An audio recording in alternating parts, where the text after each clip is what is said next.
Xavier Masneau est le dirigeant d'Adverbe. Il est aussi le fondateur du site The Village, qui est la référence absolue en France du télétravail, qui existe depuis de nombreuses années, qui s'est d'abord consacré à la situation des auto-entrepreneurs et des travailleurs isolés en situation non urbaine, et puis au fur et à mesure du temps qui s'est aggloméré autour de lui tous les professionnels qui comptent le télétravail, soit en termes d'équipement, d'outils, de solutions partagées, coworking, tiers-lieux, etc.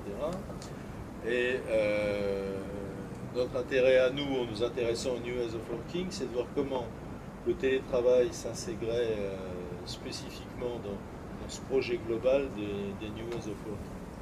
Puis ma première question, c'est est-ce qu'il n'y a pas un paradoxe à s'occuper activement de faire évoluer les environnements de travail au bureau, alors que d'un autre côté, on essaie de promouvoir le anywhere, et notamment le télétravail. Je crois que c'est un paradoxe apparent, parce qu'en réalité, rien n'empêche d'améliorer la qualité de vie, la qualité de fonctionnement du travail, du bâtiment, de l'entreprise dans laquelle on va travailler, même si en surface, il est prévisible que dans l'avenir, il diminue de taille, et la possibilité de travailler n'importe où, n'importe quand on en a envie ou quand on le souhaite. Donc on peut très bien, et c'est, je pense, une des pistes d'évolution de l'entreprise d'aujourd'hui, avoir une entreprise hub, une entreprise ressource, peut-être plus petite en taille, des lieux déconcentrés éventuellement, des salariés qui soient installés dans des espaces corporate, ce qu'on appelle le corpo working dans le jargon, des espaces maison, ou alors dans des espaces extérieurs, pourquoi pas se balader dans plusieurs espaces de coworking, et une partie du temps à domicile. Donc le télétravail est une petite facette de cet nouvel environnement qui est prévisible, qu'on voit déjà. Il y a une partie de la population en salariat et en entrepreneur qui fonctionne déjà comme ça, et je pense qu'on va le voir s'étendre à toutes les dimensions de l'entreprise. Donc si je comprends bien, le télétravail vu à la française, c'est-à-dire un avenant assez rigide au contrat de travail, imposant aux salariés de travailler dans un lieu unique qui est le home working, en fait, qui est chez lui, n'est qu'une des composantes d'une marguerite plus vaste où on a un centre d'entreprise avec le bureau, des tiers-lieux, des espaces de coworking, le Starbucks Coffee, et puis chez soi, voire ailleurs, où on travaille de manière alternative sans qu'on perçoive au niveau global une évolution sur la productivité ou l'efficience des collaborateurs, c'est ça? Oui, je le pense aussi. Et le télétravail à la française, comme tu l'appelles, je crois que c'est un héritage de notre culture française du travail, de la conception du travail, des partenaires sociaux, qui ont imaginé de reproduire à domicile les conditions de travail de l'entreprise. Ce qui est absolument ingérable pour l'entreprise, parce qu'on oblige l'entrepreneur, sans lui donner les moyens, à assurer la même qualité de prestations d'environnement, de sécurité, etc., que dans l'entreprise. Et ça, c'est une vision très étroite, très restrictive. En réalité, et si tu regardes la pratique réelle dans les entreprises aujourd'hui, 80% des gens travaillent librement, sans tout cet arsenal juridique, technique. Voilà, c'est ce qu'on appelle le télétravail gris, qui préfigure un peu la souplesse, l'agilité de l'organisation de l'entreprise de demain. Mais est-ce qu'il n'y a pas, d'un autre côté, un espèce d'angélisme, une espèce de naïveté à penser que le fait que des salariés soient de moins en moins confrontés à du lien social avec leurs collègues, avec de l'échange, du brainstorming, crée non seulement de l'isolement d'une part, mais aussi une certaine forme de perte de compétences par absence de challenge. Moi j'ai connu des ingénieurs d'une grande entreprise de télécom, dont on ne citera pas le nom, mais dont on peut dire qu'elle a été leader longtemps, qui ont été reconvertis plus ou moins de force en travailleurs indépendants chez eux, et qui ont senti ça. Un, l'isolement, deux, la perte de compétences par absence de challenging avec leur collègues. Je crois que tu as apporté la réponse dans ton propos, tu as dit de force. Or, on ne manage pas les gens par la force. Il faut qu'il y ait une appétence pour ça, que les bénéfices soient plus grands que les inconvénients. Et c'est ce qui se passe avec le télétravail. Pourquoi le télétravail rencontre un tel succès? Parce que les bénéfices sont immédiatement visibles palpable par le salarié. Qualité de vie, diminution des coûts de transport, diminution du stress dans le transport. Et le bénéfice est visible pour l'entreprise aussi. Meilleure productivité, meilleur climat social. Donc, ce que tu décris, ça n'a rien à voir avec le télétravail ou avec les new ways of working. C'est du management brutal. On essaie d'emballer un peu de manière assez propre, de se débarrasser de certains salariés.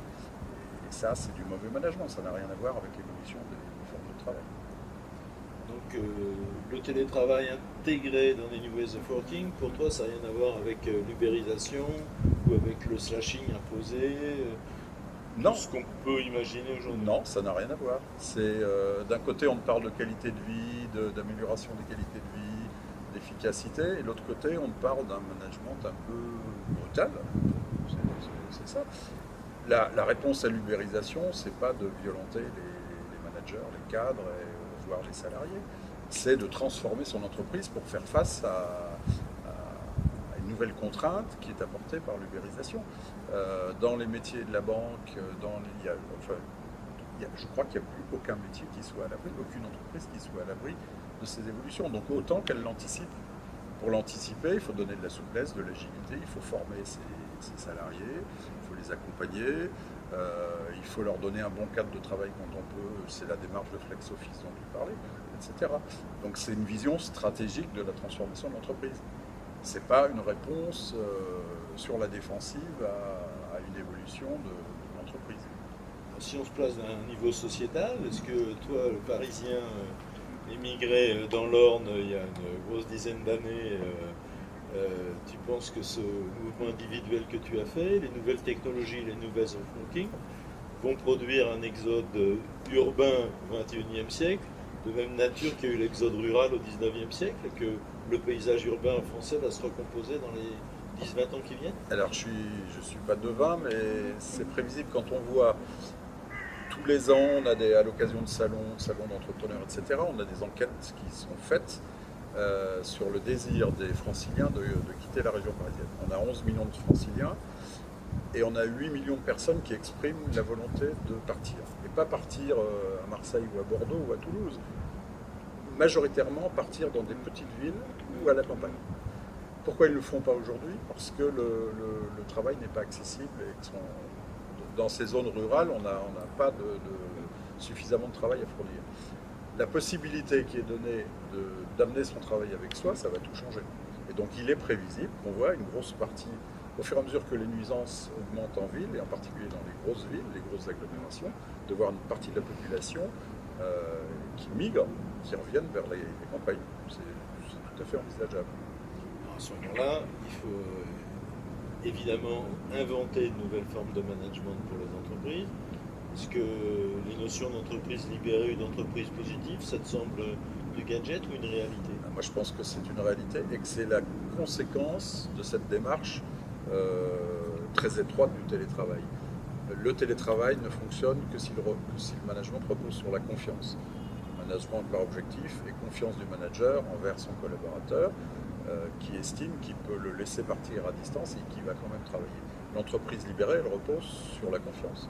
Diminution de la chaîne hiérarchique, investissement dans le collaborateur, autonomie donnée au collaborateur pour qu'il soit plus créatif et plus participatif. Donc c'est exactement la même démarche stratégique et la même démarche philosophique.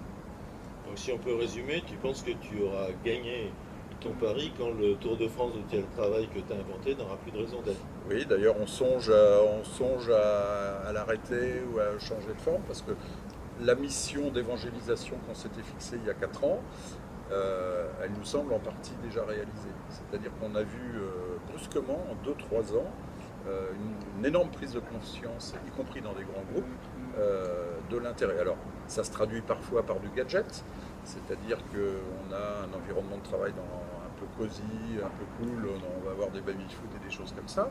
Et puis on a des entreprises où on va beaucoup plus loin que le baby-foot et on a entrepris une transformation du management, on a des gros investissements en formation, en transformation immobilière, qui sont la traduction de ces choix stratégiques.